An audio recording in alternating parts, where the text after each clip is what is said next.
See, that right there, that is the problem. When you batch recordings and you batch your planning, you sometimes botch where things are supposed to go. And last week, I almost gave away everything I have for you this week. So you don't even have to listen this week. But one of the things that we've realized here at the Podcast Factory, and we are grateful and honored and even humbled by the awesome clients we have, and how they're really not just awesome clients, but they're our best word of mouth marketing for new business. They are our referrers. And frankly, I've been working on cold traffic for years. And I have not, actually, it's like one of these, I'm going to knock on wood in a second, but I have done just too much cold traffic marketing for this business and even other businesses, and never really had it work.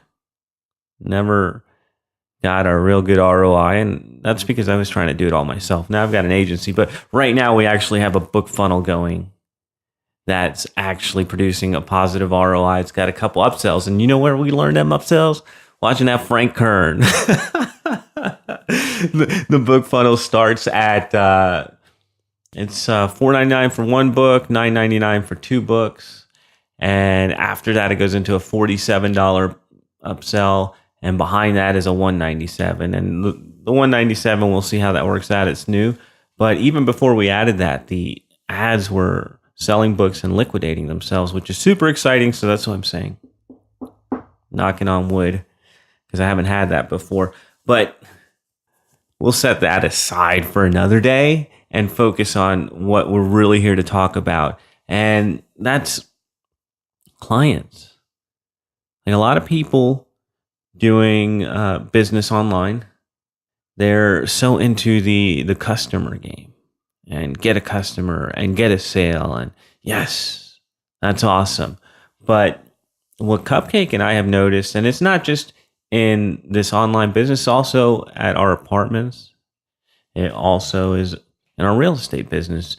What really separates the champs from the people who die chasing customers is turning customers into clients, making people want to stick with you and buy from you over and over again. That's what we noticed, like I said, here at the Podcast Factory, was our best source of business hasn't been cold ads. It hasn't been the newsletter. It hasn't been anything other than word of mouth from our clients, people who are happy, people who pay us every month to work with us, people who have been here for years. We have clients that have been with us for years because what we do here is we know what we're doing, we innovate, and we keep ahead of what people need. And we're going to talk about that in today's show. Is, I guess, I love to use the term framework, but a simple framework to turn customers into clients. So get this. The other day I was, and I try to stay away. I really try to stay away from Facebook so much because I know what a time suck it is, but I can't help but going in there sometimes because there is opportunity. There are cool cat pictures. But anyways, I was on Facebook, and I got a message from my man Nick Peterson. I hadn't spoken to him in a while, so I was like, "Cool, what's Nick up to?" Because he's always doing cool things. We used to do his podcast when he was, well, that company. He's not even a part of that company anymore, so I'm not sure it matters. But anyways, we used to do a podcast for him before he left the company. Great client. Had a lot of good discussions with him on the side as well. Super bright dude, always up to something good. But I see a message from him, so I'm like, something cool must be going on. He's like, "Hey, I got a hot lead for you." And he forwards me a screenshot of an email, and it's this guy telling Nick, "Hey, I know I don't know you, but I see you've done business with the Podcast Factory. What do you like about them? What do you hate about them?" That kind of thing. I'm thinking about starting my own podcast. So any feedback's helpful or something like that. He was pretending to be starting a podcast and hitting up one of my ex-clients. And one of my clients who's not active right now. Forget ex-clients, because Nick will be client again and again, and we'll do things together because I like him. But he was reaching out to clients who aren't active and trying to get information on us. And I don't need to be negative, although I am quite a bit. But a while back, I got an email from this guy, and I email every day, so sometimes people write me back. I got an email from a guy, and he was like, I really like what you're doing at the Podcast Factory. Really would love to rap with you a little bit. I'm thinking about starting my own production company. Could use some tips. And I think he listened to some of the shows I'm on, so I'm like, yeah, you listen to Ben Settle? Cool. I'll do a quick call with you, help a brother out. And it's the same freaking guy. It's the same guy who I gave 15 minutes to and answered all his questions. Then he's going out and trying to snake clients. I don't know what he's doing. It doesn't really matter to me. It doesn't affect my life. But I just think it's funny because I had offered to help the guy, and I don't know if that's some weird karma trick. But I don't care. Hey, kudos to him. He was trying to do market research on my back, but it ends up all of the folks that he sent emails to, they all sent me screenshots. Every one of them were like, oh, haven't heard from you in a while. How you doing? Oh, that. Yeah, okay. But however sleazy you want to do business, cool. It's totally cool. That's not what we're talking about here today.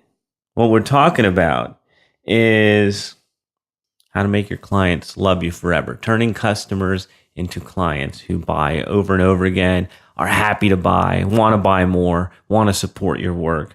So here I am telling you a story about how people who are clients but may not be active right now, we still have open lines of communication. We're still friends. I send these people cards. I talk to them and try to help them whenever I can because I look at our client relationship as a relationship for life where not like you're committed for life, but I'm here to help you. I'm here to support you in any way I can with your growth. That's the people I want to work with. That's the people I want to be around, is people who think that way. And that's why I always keep, I send them newsletters, I send them cards, I keep in touch, and I help wherever I can because I look at us having a longer relationship than just one project. Okay? And that's the thing this guy didn't see. He was in there trying to, good for him, because think about it.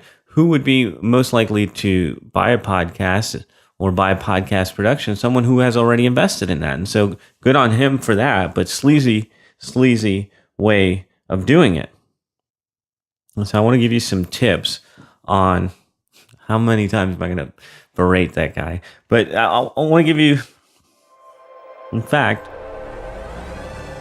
I'm sure you've heard this before. I worked in construction when I was right out of high school, and I was working in high rises in Ponce Inlet and dreaming of living in a high rise, saying one day at lunchtime, looking out at the ocean, hearing the waves crash, thinking how lucky I was to be working at the beach. This is nice. One day. And today we actually live that life, but that's a story that I've told already and probably told too much.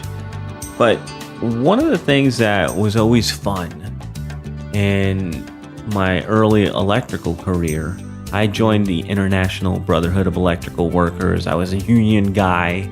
And when you start working in the union as a green apprentice, they team you up with a journeyman. And a journeyman is exactly that. He is a licensed, skilled, practiced electrician who has a card where he can journey wherever there's union work and be accepted as a brother. He's a journeyman. Hope that story's right, because that's the way I remember it. But this is an electrician with experience. He's a guide. He's a mentor. And I loved working with these guys because they would show you how to do something. The good ones. The bad ones would just yell at you and make you go get stuff, which that was part of the job. You're a grunt. You got to do that. But the good ones would take you and show you, get your hands into what they were working on and teach you what it was and why it was important and what order it was done. And that way you got to practice and you got to learn, and it became instilled in you too. And that's how I learned electrical. It was passed on to me by a journeyman.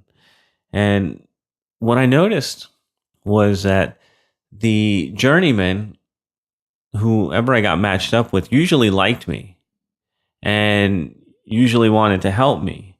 And I didn't realize that the reason behind this wasn't because I was anything special or because of how devilishly handsome I am, which that would be weird, but it was because I would anticipate.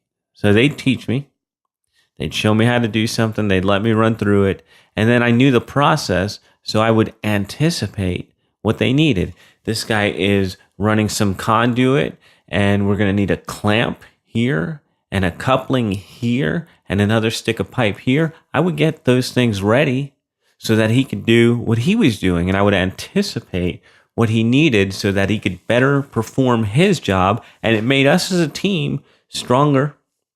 It made us faster, and it made us more reliable. It was actually easier because we worked so well together.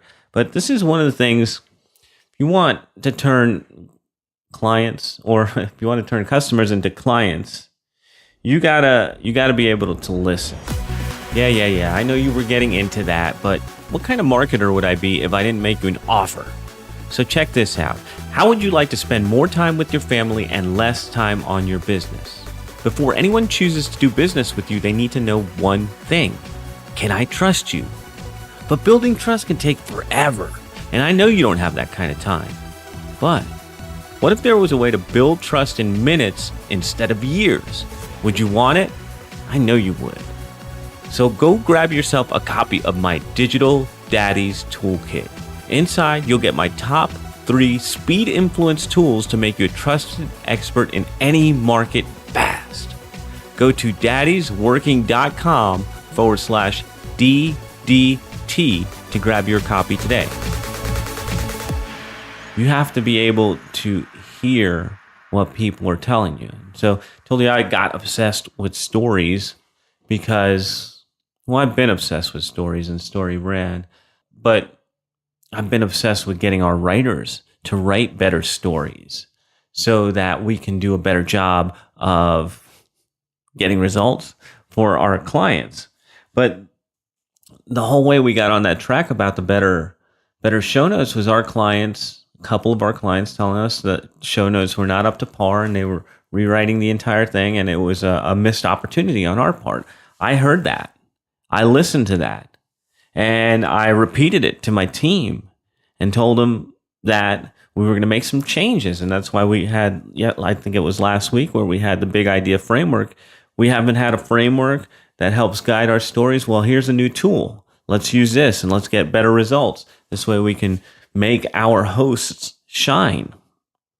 And so that's the first thing you got to do is listen. Listen to what people are telling you, and opportunity will show up to make things better. And I'll give you another quick example of how we do this at the Podcast Factory. In fact, one of the best improvements ever here at the Podcast Factory wasn't something that I came up with. I have my friend, journalist, writer, Kyle on the team, and he does our interviews for all you've heard the case studies, I'm sure, or see the testimonial videos and audios and all that on our site. Kyle does those. And we started with just a list of 6 or 7 questions, and it worked for a while till it didn't work. And we've been iterating and improving as we go along. But recently, Kyle added a new question to his interview process. And it's a question that if you're afraid of, you're in trouble. And if you can't face this question head on, you may as well give up now, go out of business, go get a job at Starbucks, because you are not going to make it. So at the end of the interview, people are happy. They talk a little bit. It's good 5-10 minutes. And he added one question. The question was, what could we do better here at the Podcast Factory? And after all the good feelings and going through and saying nice things about us, it stops them in their tracks. And they think about it and they look, because now we've got their attention. They look and give us real answers. And the show notes, that's how it came out. Kyle had added that in there, and it came out that our show notes were a problem, and we just need to do something better about that. And that's what we've been working on. But if you can't ask people what you could do better and do something about it, you got no shot. Next, I told you the story about me being a good little apprentice when I was in the IBEW Local 606, International Brotherhood of Electrical Workers, back when I was 18. Man. But the main reason the journeyman liked working with me, and the main reason that I learned a lot, was that ability to anticipate what my journeyman needed. I was able to get ahead, and it made us all better. That's what you got to do with your clients, boys and girls. Anticipate what they need. You have to get in their head. You have to figure out where they're going. You have to figure out what you can do to help them get there. And this is one of the big things that they've pushed on us. They've like drilled into our heads over at Strategic Coach is I think it's called the Dan Sullivan question, but there's this DOS talk, and I call it the 336 call. So when a client comes in, we have several calls together. We go through all the launching of the podcast, and then there's a little while where it's quiet, where they're doing work to launch their podcast. They're working with our team to get everything going. And me and them, we don't have a lot of contact in that phase because that's a systemized process. That's why we're the Podcast Factory. But after that happens and after we go to launch, we have a call scheduled with everyone. It's called the 336 call. And in that call, I find out what your next 36 months looks like. The next 3 years, what are the 3 big things that you want to work on? And the reason I do that, can you guess? To anticipate what my clients will need next. That's how we went from podcast production, where we started, to podcast marketing, to now creating books. Book casting is what I'm calling it, is anticipating what they're going to need next to do what they want to do over the next 3 years. And that's how you keep lifelong clients. That's how you keep relationships, because you're always looking for a bridge to build. You're always looking for an opportunity. You're always looking for a way to help those people around you get to where they're going. And the only way to know where they're going is to talk to them about it. Goes back to our first one, listen. So anticipate what people need. You have to talk to them, find out where they're going, and anticipate what they need so you can help provide that for them, and you become an ally on their journey to becoming a hero. All right, so the last piece to this, the final piece to turn customers into lifelong clients. Is that what I called it? Or clients who love you forever? I don't know. I'm talking forever here. So look, it's nice to talk about how you appreciate your clients and how you love them and how they mean the world to you and how they put this roof over your head and food in your belly and all that good stuff. But you can't just talk about it. You gotta be about it. Here's what I mean. You gotta show them. Okay? I don't know if you've ever read the 4 love languages, but if you haven't picked up a copy, go get one. I know it sounds weird coming from me, but I actually need to read that again. But everybody has their own love language. They have a certain way that they crave love. And I'll give you an example. Cupcake, she needs verbal feedback. She needs to be told, good job, honey, and a little hug and a kiss or pat on the back. She needs that. She thrives on that. And I think it's weird. Why? Because I don't feel like anybody needs to be told good job. I definitely don't need to be told good job. If you're doing your job, you better be doing a good job. That's what you bring to the table. But that's my weirdness. That's not hers. And so my love language is different than hers. She needs to be told good job. So I put it in my flow to every time I have some gratitude for her and she's there, I just give it to her. I just thank her for whatever it is because I'm grateful and I want her to know it and I want her to feel it and that's the way she needs it. Okay? But you have to show appreciation to your clients. You have to show appreciation so they continue paying attention to you, of course. They refer to you, which is awesome. And they listen to you. Because you want them to listen to you, don't you? You're their advisor. They need to be listening to you. And I mean, look, however you do it, you got to show appreciation. And if that's just sending an email that says thank you or sending a handwritten note, which we love to send handwritten notes to our clients, sending a newsletter every month for clients only, having something special, like we send out postcards even. Just about every month we send out postcards. We just sent one out in April that was like peep, peep, peep, peep on the cover, and inside was Happy Easter to one of my favorite peeps. That's all Cupcake. I don't handle that, but we show our clients, we send them books, we send them gifts.